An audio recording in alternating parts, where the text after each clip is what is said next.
Hello tout le monde, alors aujourd'hui je vous retrouve pour une vidéo donc, qui sera un update lecture. J'ai vraiment beaucoup de livres à vous présenter vu qu'on en a 7. Voilà quand même. C'est assez conséquent, surtout en fait c'est clairement le bilan du mois de septembre, je me rends compte. Et fin octobre quoi. Mi-octobre je veux dire plutôt. Donc on va faire dans l'ordre que j'ai lu. Donc tout d'abord celui-là qui m'accompagnait en tout début septembre vu que j'ai terminé le premier. Et j'avais commencé quand même quelques jours avant. Et bien c'est Agatha Raisin. Hop, Agatha Raisin, Enquête, Remède de cheval donc de MC Beaton, le tome 2. Alors j'avais lu le tome 1 pendant mes vacances et en fait à ce moment-là, au mois d'août j'ai dû lire beaucoup de livres de cours et en fait j'en pouvais plus. Et j'avais besoin d'un livre vraiment tranquille et donc j'ai vu dans la bibliothèque, j'ai vu qu'il était là. Du coup je l'ai lu et d'ailleurs je pense que bientôt je lirai le tome 3. Oui, je l'ai le tome 3. Ouais, c'est ça. Alors en fait, j'aime bien ces romans, même si je trouve que là en fait du coup peut-être que j'ai mis trop de temps à le lire, vu que ma lecture s'est vraiment étalée sur plusieurs jours. Et je pense que c'est le genre de livre qu'on apprécie vraiment quand on a le temps de le lire et qu'on peut vraiment s'y consacrer et ouais, le lire en 2-3 jours quoi. Parce que le premier je l'avais lu quand même assez rapidement. J'avais le temps de lire simplement parce que j'étais en vacances, et vraiment en vacances vu que j'étais sur mon lieu de vacances. Désolée, il y a mon neveu et ma nièce et donc ils font des bêtises. Donc en soi j'ai bien aimé, voilà, c'est toujours aussi agréable de retrouver le personnage d'Agatha Raisin donc avec son voisin, voilà, même si bon après j'ai lu les résumés de ceux que j'ai et ça a l'air d'être à peu près tout le temps le même type d'histoire, c'est-à-dire que il y a le village de Carsoli et il y a un nouveau qui arrive et le nouveau il meurt et on enquête. Voilà, parce qu'en fait le premier en soi c'est pas le nouveau qui meurt mais on accuse Agatha Raisin de l'avoir tué. Donc voilà, et c'est vrai que ce côté-là, je trouve que c'est un peu entre guillemets une facilité scénaristique, mais je sais pas si ça se dit. Donc voilà, mais après j'ai lu les résumés des autres, alors c'est après toujours la même chose, donc ça voilà. Après donc là c'était sur un vétérinaire qui a été tué avec une injection de tranquillisant. Voilà, bon, elle a même plus c'est qui l'a tué au final.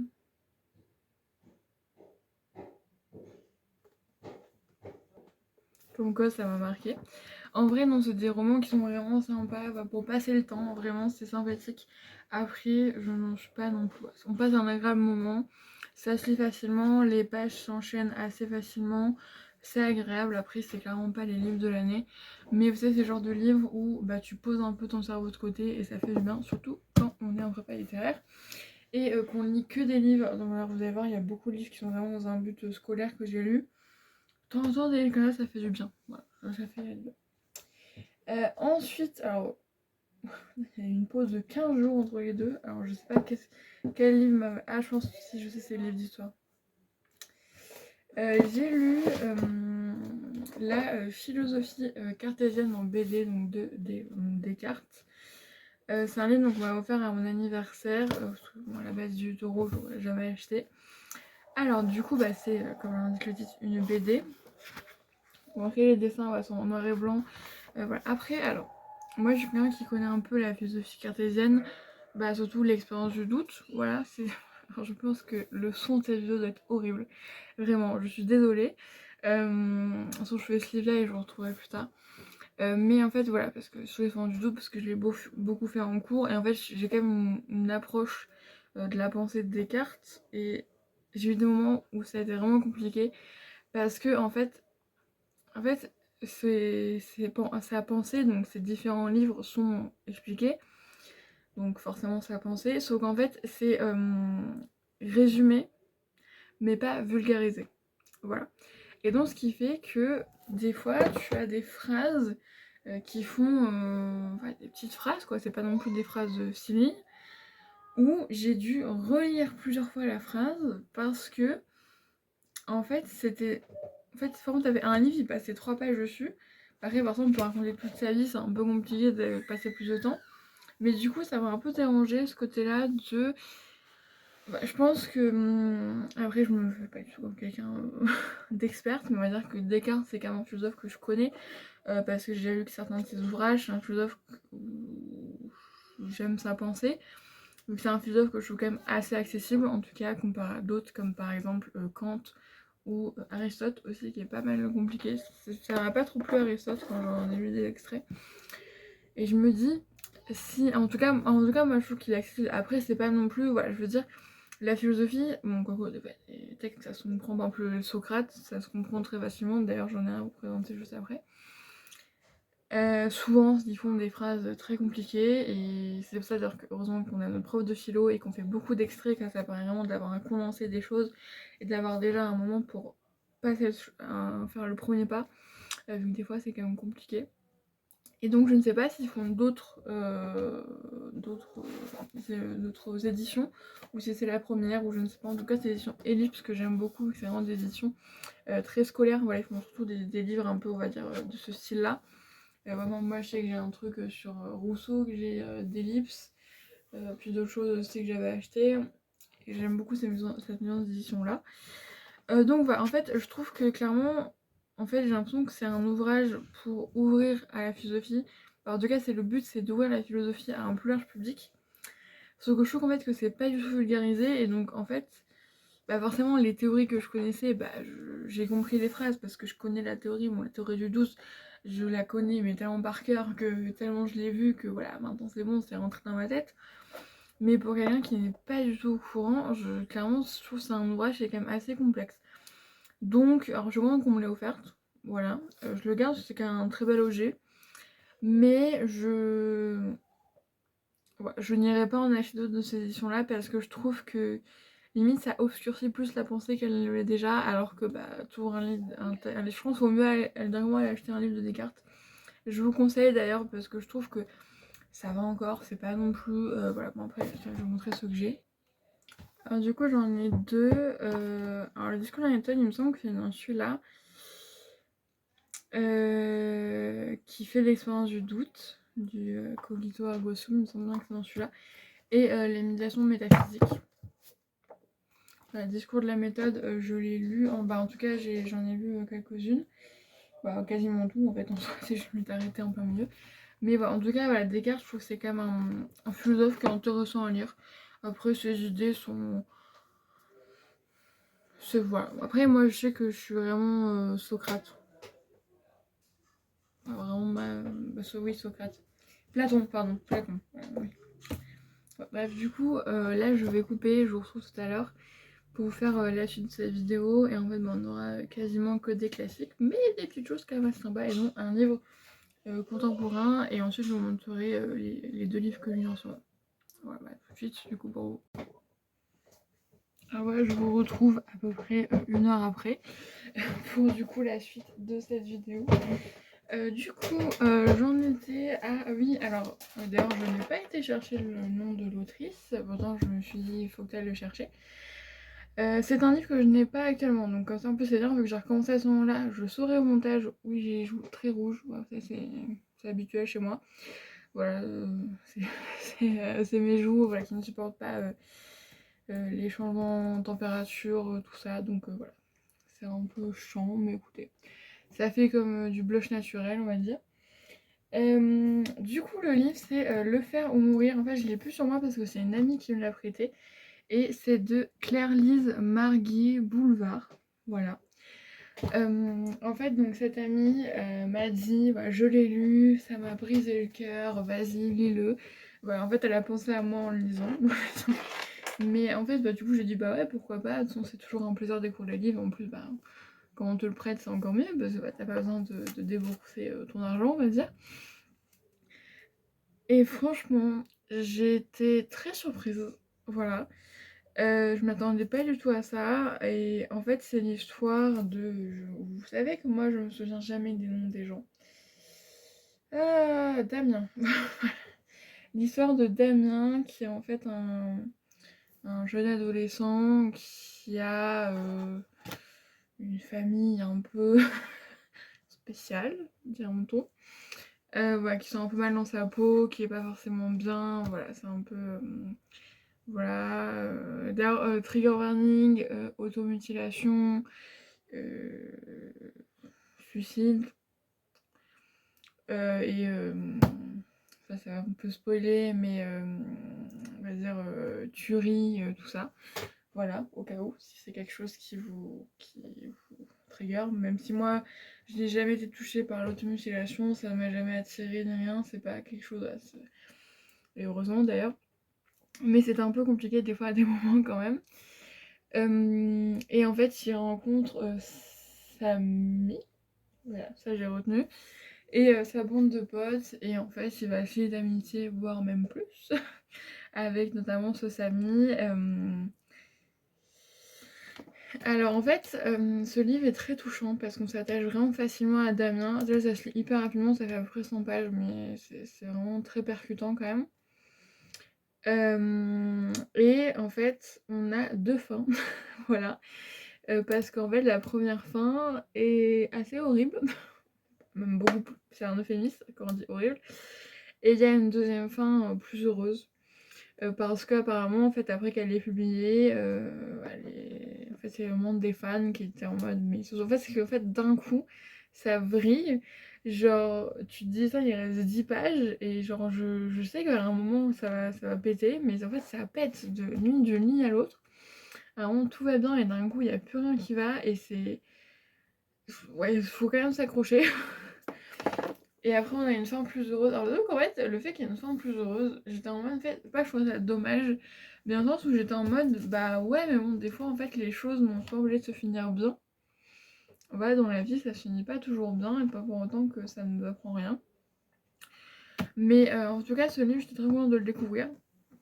Ça a été une belle découverte, je suis vraiment contente, parce que j'aurais pas du tout été de base. Voilà, c'est pas un livre dans lequel je me serais tournée, clairement. Donc, contente de cette découverte. Ah, ensuite, la fameuse. Ma deuxième œuvre au programme de lettres cette année, c'est Madame de Sévigné, donc lettres de l'année 1671. Et je l'ai fini du coup le 26 septembre.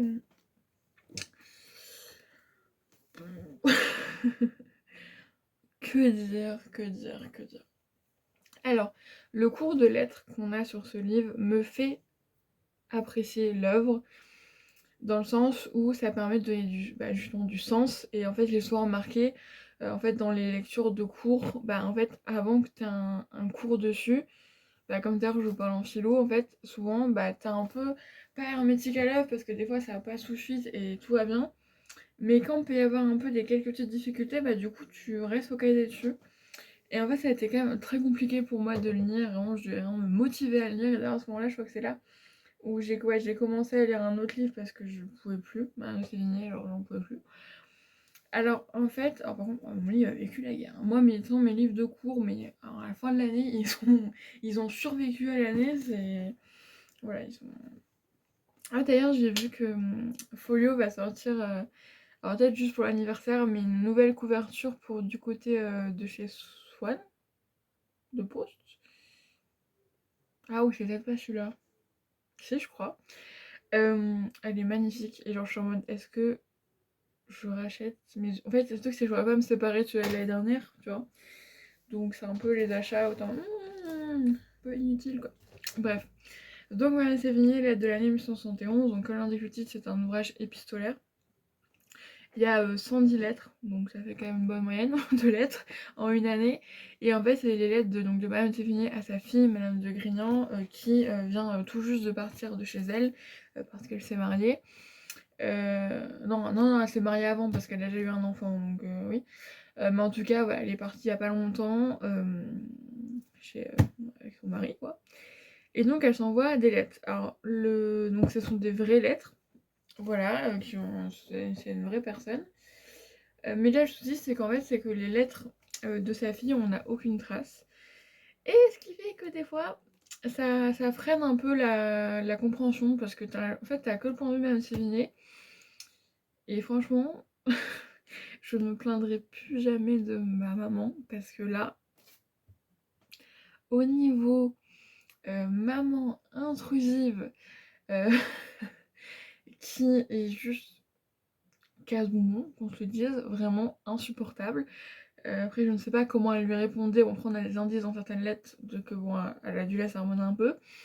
Mais moi, ma mère arrête pas de s'introduire comme ça dans ma vie. Je sais pas ce que je fais, mais ça se passera pas bien. Voilà. Et en fait, surtout le truc, c'est que je trouve que c'est très monotone en fait. Parce que elle raconte en fait ce qu'elle appelle des lanternes, c'est-à-dire des choses insignifiantes auxquelles en tout cas moi je m'en fiche. Et c'est compliqué. En fait, il y a des lettres qui sont super intéressantes, où t'es bien dedans, mais il y a des lettres qui sont longues, et t'en peux plus en fait. Et il y a un moment en fait où je lisais des passages, mais je les lisais pas vraiment. J'étais en pilote automatique, et je vous avoue que là je suis en train de le ficher pour cette année. Parce que les autres livres, certainement que je les relirai, il n'y aura pas de souci. Mais celui-là, je ne veux plus jamais le relire. Vraiment, parce que. Mais je sais pas, mais ça n'est pas passé.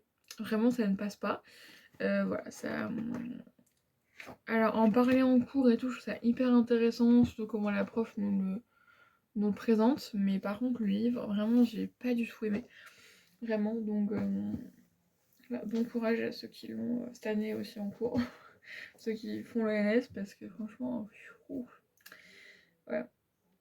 Ensuite, du coup, l'autre et dernier livre contemporain, ça va, on a à peu près un truc de pour équilibrer. C'est Plus on est fou de Zoé Brisby. En fait, parce que j'ai eu ce truc-là un peu comme c'était, où j'avais besoin d'un livre contemporain, moins pour le soir, parce que la journée, je suis vraiment dans mes vidéos courts, d'ailleurs dans le train, ou même quand je dépose ou quoi. Mais le soir, voilà, en plus je suis fatiguée, surtout là, j'ai une fatigue, mais mon dieu, mais je ne sais pas comment c'est possible que je tienne encore debout. Et ah mais vraiment, mais la semaine, mais le soir, je suis éclatée. Cette année, la fatigue, c'est vraiment quelque chose. Bref, on est bientôt au bilan de la première période, il va être un peu... Ça va être Calimero pendant 20 minutes, je vous le dis. Mais du coup, en fait, celui-là m'a tiré pas mal. Donc en fait, c'est un peu un environnement que j'aime bien, dans les livres en tout cas. Tout ce qui est domaine médical, je sais pas, je trouve qu'il y a un truc où... Pas médical, mais genre maison de retraite, ou justement la clinique psychiatrique, je sais pas, c'est deux endroits que j'aime bien pour les livres.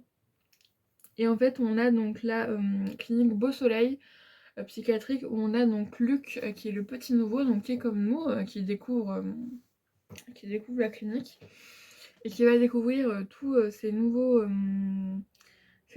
compagnons de route. Donc il y a Ernest, celui-là qui suicide tout le temps. On a Jarod, celui-là qui se déguise tout le temps. On a Calixte, qui est germophobe. C'est-à-dire germanophobe, non, c'est-à-dire qu'il n'aime pas les Allemands. Germophobe. Après, qui c'est qu'on a? On a Yoda. Voilà, qui fait Yoda. On a Ernest, je l'ai dit. On a Robin, qui est théorie du complotman. Et j'ai plus la dame qui est l'aristocrate, quoi. Voilà, je sais plus son... Anne-Elisabeth, je crois, non? Non, ça doit pas être ça, je sais plus. Et on a donc le docteur Petitpas, le directeur de la clinique, et l'infirmière Marguerite. Alors franchement, cette histoire, j'ai beaucoup aimé. Bah, j'ai bien aimé. Bien aimé, voilà. On va utiliser les mots qui correspondent. J'ai bien aimé les 300 pages. Bon, j'ai quand même eu un petit peu de temps pour le lire. Ouais, un petit peu. Ouais, je mets une quinzaine de jours parce que simplement, le soir, je lisais 3 chapitres et genre j'étais fatiguée. Donc voilà. Et j'ai amené que le dernier jour en cours. Voilà, sinon je l'amenais pas. Ça a été vraiment touchant, voilà, surtout les histoires personnelles où en fait ce que j'ai bien aimé c'est que tu passais un peu, il y avait du rire, des larmes, tout ça, donc c'est un truc que j'aime bien, voilà, dans les livres, c'est ça que j'aime autant les livres de Virginie Grimaldi, c'est qu'on a vraiment ce mélange des émotions qui est hyper bien équilibré, même si en fait l'écriture de Zoé Brisby m'a un peu... pas dérangée, je dirais, mais je sais pas, il y a un truc, voilà. Donc ce qui fait qu'en soi j'ai bien aimé, mais je n'irai pas lire ses autres livres. en tout cas. Mais en fait, c'est un livre que j'ai acheté complètement au hasard. D'ailleurs, j'adore genre des livres comme ça. Où en fait, j'étais à la Fnac avec une amie et on regardait les livres et genre celui-là est arrivé devant moi et je l'aurais jamais acheté autrement parce que je la connaissais même pas. Apparemment, elle a fait d'autres livres qui sont pas mal connus, notamment comme Bon baiser de Copenhague. Ouais, moi, je ne connaissais pas. Et en fait, ouais, je l'ai vu et je l'ai pris. Voilà, j'ai craqué. Voilà. Mais en tout cas, ouais, c'était quand même un livre qui était sympathique, ouais, un petit feel good. Mais après, je vous avoue que peut-être qu'il va bientôt finir sur Vinted, quoi. Voilà. Peut-être dans pas très très longtemps non plus. Parce que en soi, en fait, c'est le genre de livres qui sont très sympas à lire. Mais je sais très bien que je ne relirai pas. Voilà. Après, il y a très peu de livres que je relis dans ceux que je garde. Mais il y a aussi ceux à qui je suis plus attachée. Mais je pense qu'il va partir sur Vinted. D'ailleurs, j'ai tous mes livres de Karen McManus que je pense qu'ils vont aller sur Vinted. Parce qu'en soi, je les aime beaucoup. Voilà. Mais là, plus j'avance, moins ça me fait waouh. Après, je grandis maintenant parce que Qui mange, je l'ai lu quand? J'étais quand même. Attends, c'est quand j'étais dans les Vosges. Ouais, donc j'étais en troisième. J'avais 14 ans, maintenant j'en ai 19. Donc forcément, comment dire, j'ai lu quand même pas le livre entre deux. Voilà, surtout que j'ai grandi. Et en fait, surtout que je me dis, c'est que je peux me faire quand même pas mal de sous. Et en ce moment, je ne dis pas non, parce que les sous, ils partent plus vite qu'ils arrivent quand même. C'est un peu compliqué. Ensuite, on passe donc du coup aux trois classiques que j'ai lus. C'est tous pour les cours. Donc ça, j'ai lu Marcel Proust, journée de lecture. Donc ça, franchement, j'étais sûrement parce que je l'ai acheté complètement par hasard cet été. Je vous l'ai montré dans mon haul de retour de vacances. Et en fait, il était en biographie. Et donc, quand j'ai vu ça, j'ai fait bah tant mieux, je l'ai. Vu qu'en fait, il y avait pas mal de livres dans la biographie. Celui-là, j'en ai emprunté au CDI. Et les autres, bah, j'ai pris ceux que j'avais déjà. Parce que bon, comme ça évite de dépenser plus d'argent. Voilà, parce que comme je vous dis, hein, l'argent part plus vite qu'il n'arrive. Alors, cet ouvrage, du coup, en fait, c'est un. Nanana. Il me semble que c'était d'une lettre à quelqu'un, je crois. C'est ça que c'est.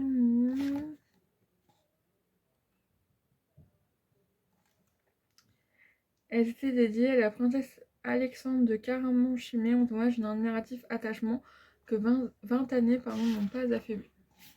Ouais, en fait, Proust fait une réflexion sur sur la lecture, justement, et un peu voilà ce qu'elle peut apporter et tout ça, et un peu aussi ses travers entre guillemets, notamment avec ceux qui ne savent que utiliser les arguments d'autorité, c'est-à-dire un tel a dit que, l'autre a dit que, ce qui est une technique argumentative qui de temps en temps sert notamment en dissertation, c'est un peu ce qu'on sert quand même un peu, mais qui tout le temps ça montre un peu une faiblesse intellectuelle, en tout cas c'est ce que je trouve.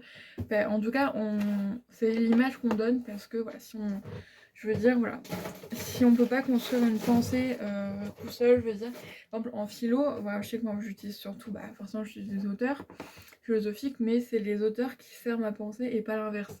Voilà, j'ai une idée et je me dis ah tiens lui ça ressemble à ça, c'est dans le même sens, donc pas je le prends, tu vois, mais c'est mon idée à la base parce que c'est quand même le but, même si on ne dit pas je, c'est quand même un peu une hypocrisie quand même, surtout en philo je trouve, mais bref. Mais voilà, je suis partie loin. Mais du coup, c'était vraiment intéressant. Après, c'est pas forcément son ouvrage voilà, le plus. Voilà, c'est pas là, bien entendu, c'est pas là où se délivre sa plus belle plume, mais ça peut être sympa. Surtout voilà, si vous voulez voir son avis sur la lecture, surtout que c'est un livre qui est quand même assez court. En plus, 2 €, c'est pas bien cher, et il fait 81 pages. Et franchement, ça se lit hyper vite parce que moi, ouais, j'ai dû lire en 1 heure, 1 heure et demie, je pense. Un truc comme ça. Même pas, je pense 1 heure, en vrai. Donc là c'était sympa, et du coup avec ça j'aurais plus qu'à le ficher, mais en tout cas je suis très contente de retrouver mon petit platon. Ensuite, alors du coup je l'ai pas lu en entier, mais en fait j'ai lu une des nouvelles, bah j'en ai lu deux même d'ailleurs, l'autre c'est sur les brosses à dents, mais c'était un peu chelou d'ailleurs parce qu'il y avait un truc bizarre entre un oncle et sa fille, dans ton oncle, bah sa nièce, voilà. C'était un peu chelou, bref. Mais en fait, pareil, on devait lire, bon, on devait non, c'est un conseil, mais de Aragon, Le Mantieri. En fait, c'est un gros recueil, mais en fait, c'est que des nouvelles dedans, qui ont des durées à peu près qui changent beaucoup. Bon, il y en a une, elle fait 60 pages, celle que j'ai lue, et l'autre, elle faisait genre 10 pages. Voilà, donc peut-être si un jour j'ai le temps, je lirai. Alors là, je ne sais même pas comment on dit ça. Je prouve, je sais pas ce que. Je sais pas si vous verrez, je pense que ça va être à l'envers, mais voilà. Donc en fait, la nouvelle Le Mentir-Vrai, donc à 60 pages, c'est celle qui nous intéresse parce qu'en fait, on a vraiment. Nous, en fait, c'est l'écriture de soi. Donc, c'est vrai que du coup, je me rends compte que j'en ai une lecture. En quoi ça ressemble à l'écriture de soi? Après, il y a rapport Ah, si, il y a rapport au lecteur. Oui, le lecteur qui vient. Oui. Et en fait, on a en fait deux points de vue. On a un point de vue où c'est un enfant jeune ado qui parle. Et on a le point de vue de Aragon qui a dans les 50-60 ans, un truc comme ça. Et sauf qu'en fait, comment dire? En fait, il nous raconte quelque chose en mode fiction. Et ensuite, il vient nous dire ouais, mais en fait, là, quand je vous ai dit qu'il s'appelait comme ça, en fait, il s'appelait pas comme ça. Et en fait, ça s'est pas vraiment passé comme ça, c'est plutôt passé comme ça. Et du coup, en fait, c'est vrai que le rapport entre auteur-lecteur, entre auteur et écriture est un petit peu complexe. Et on sait que c'est super intéressant pour parler de l'écriture de soi parce qu'en fait, on a l'impression que par rapport à ce qu'il dit, il parle de lui, mais en modifiant des choses. Donc, est-ce qu'on peut vraiment dire qu'il parle de lui? C'est un peu comme La Recherche du temps perdu de Proust, qui en soi, il y a beaucoup de choses qui corrèlent avec sa vie, des choses qui ne corrèlent pas. Mais en fait, il dit pas que c'est lui. Voilà, c'est un peu ce truc-là de. Voilà, cette rhétorique, voilà, qui d'ailleurs des fois est un peu complexe à expliquer en dissertation. Parce que voilà, c'est un truc qui est hyper intéressant, qui bouscule un peu lors de la lecture, mais qui est un peu complexe à expliquer. En tout cas, je l'ai bien aimé. Voilà, moi, je sais que Aragon, je l'ai découvert avec sa poésie. Je ne sais pas où il est. Allez, avec le roman inachevé, mais que je sais même pas que j'ai adoré, c'est que alors c'est possible, ils sont vraiment moches. Il faudrait que je les change quand même, parce que ceux-là, ils sont vraiment hideux en comparé à ceux que j'ai maintenant, quand même. Voilà. Mais que j'avais adoré. Voilà. Et surtout, avec le poème L'amour qui n'est pas un mot, avec la fameuse Elsa. Voilà, ce poème me fera toujours autant pleurer. Voilà, donc voilà, j'ai bien aimé. Du coup, en fait, en soi, il est encore dans ma pile à lire. Mais au moins, j'ai lu ce qu'il y avait à lire pour les cours, donc c'est déjà ça. Et le reste, ça suivra plus tard. Et ensuite, on va finir avec un livre donc, de Platon. Et ça va durer 15 ans, mais comme toutes les autres lectures. De toute façon, dans les autres lectures, le principe, c'est quoi? Vous vous posez tranquillement dans votre lit, dans votre canapé, avec un petit thé, voilà, un peu comme si vous alliez lire un livre. Sauf que vous m'écoutez par les livres, mais voilà. Donc, Platon Alcibiade. Alors en fait, là, c'est un livre. En fait, on en a parlé en cours. Et moi, j'adore Platon. Le pire, c'est que j'en ai plein d'œuvres de Platon dans ma bibliothèque. Je vais vous les montrer. Ouais, j'ai quand même l'apologie de Socrate. Donc sur le procès, il me semble, de Socrate. La République, qui est quand même hyper gros. Et en plus, ouais, c'est pas les mêmes formes de dialogue que les autres. Ensuite, on a Phèdre. La couverture est magnifique. Et le Phédon. Voilà, j'ai quand même tout cela à lire, mais non, là j'ai d'autres. Mais j'adore Platon. En plus, c'est aux éditions GF. J'adore les éditions GF. Je sais pas, je trouve ça trop beau. Genre dans votre bibliothèque, genre, je sais pas. Même la façon d'agenter les couvertures, je trouve ça trop beau. J'en ai quelques-uns déjà, je me suis notamment le Gorgias et Thérèse Raquin-Zola, pour ce sont deux livres que j'adorais. Du coup, ça, j'en aurais pas d'autres. Et non, ça c'est Folio, mais le Saint-Simon et le Musée, c'est aussi, que j'allais lire pour cette année, c'est aussi GF, donc je suis très contente. Du coup, voilà, le prof en a parlé, ça m'a donné vraiment envie, donc je l'ai acheté. Bon, d'abord, j'ai dû faire un retour parce qu'il est arrivé, mais en un état, en fait. Je suis vraiment, en fait, il était plié là. Bon, encore ça, voilà. Mais en fait, il y avait un bout carrément d'arraché. Donc j'ai fait, bah en fait, non. Du coup, j'ai fait un retour, voilà, et du coup, ils m'en ont renvoyé un qui était en bon état.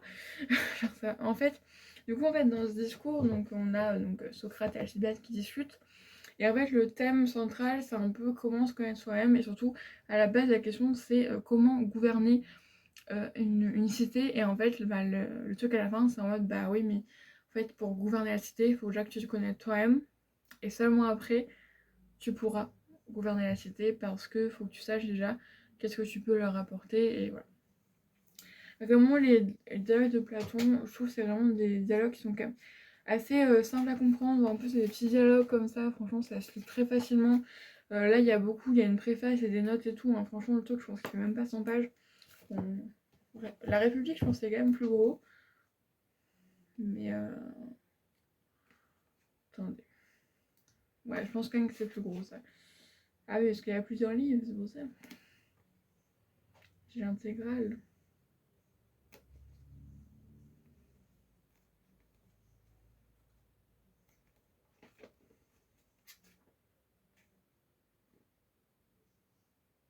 Ouais, ça fait dans les 450... Ouais, 450 pages. Bon, c'est gros celui-là. Mais en vrai, ça, franchement, ça se lit très facilement. J'ai beaucoup aimé et je trouve que ça avait une belle réflexion pour la philo. Donc, je vais reprendre les quelques citations que j'ai eues. Parce que ça, il y a aussi quelques autres citations qui peuvent servir, on ne sait jamais, dans l'année. Voilà. Surtout que moi, j'aime bien parler de Platon. Donc, voilà. En plus, en DES de mercredi, j'ai pas pu en parler. Donc, voilà pour cette update lecture. Et donc, je parlais de mes 2 lectures en cours. Bon, si on a une, est-ce qu'on peut vraiment parler de lecture en cours? C'est pas commencé, mais bref. Donc en ce moment je suis en train de lire de Régis Boyer Les Vikings parce que j'ai un contrôle jeudi et on doit lire une bonne partie pour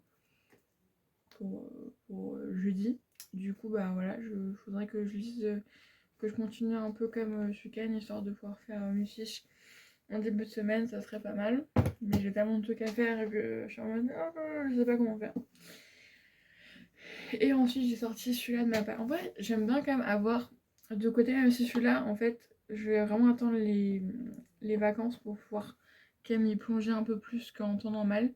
Parce qu'en fait j'ai pas envie de le faire durer sur 2 mois parce que je sens que en fait sans j'ai pas apprécié. Donc le premier je l'ai lu en 3 jours et c'est justement ça qui a fait que j'ai adoré. Mais en fait ça fait longtemps que je l'attends un pas et surtout c'est qu'il y a du coup Une reine sans royaume déjà, le 3ème tome qui est sorti entre temps. Il y a un truc genre avec une sorte des petits contes, genre ça coûte 3 balles. Alors j'étais quand même surprise que ça coûte que 3 €, que j'ai vraiment envie de lire. Et aussi j'ai vu qu'ils vont sortir la version du Prince Cruel mais du point de vue de Cardan. Ouais, ouais, le Prince Cardan. Donc j'ai hâte de le lire, mais du coup en fait j'ai envie de faire dans l'ordre. Du coup bah par exemple faut que je lise le tome 2. Surtout que bah, le tome 1 je l'ai quand même lu bah, il y a maintenant 2 ans. Non, 1 an, pardon, 1 an. Voilà, donc bon, ce serait peut-être temps que je lise le tome 2. Parce que je me souviens d'un peu des trucs, mais je me souviens pas de tout, donc voilà. Mais en tout cas, j'ai hâte quand même de lire. Voilà, c'est tout pour cette vidéo, j'espère qu'elle vous aura plu. En tout cas, moi je vous fais un bisou. Ah oui, non, attendez, je vous garde encore 30 secondes. Juste par rapport à mon objectif de lire 50 livres cette année, bah franchement, je pense vraiment que je vais l'atteindre. Parce qu'il ne me reste plus que 3 livres à lire, comme vous voyez, il ne reste plus que 3 petites tirées. Donc je suis très très très contente. Bon, il y en a beaucoup que c'est pour les cours. Par exemple, voilà, pour le truc, ce qui a vraiment sauvé, on va dire qui m'a vraiment aidé, c'est Oh merde les lectures de théâtre, parce que bah forcément, je faisais ça hyper facilement quand même. Donc voilà. Et du coup, à la fin de l'année, du coup, bah, fin décembre, je vous ferai une vidéo où en fait je vous représenterai tous les livres que j'ai lus cette année. En vous faisant peut-être un avis très court, du coup vous l'aurez déjà eu dans des lectures, c'est sûr, parce que cette année j'ai fait tout le temps des lectures. Et comme ça permettra de faire voilà, un bilan. Bon, après peut-être qu'il y en a que j'aurais vendu entre temps, donc au pire je vous mettrai les photos. En tout cas, moi je vous fais des bisous, de passer de très bonnes lectures et à bientôt. Des bisous.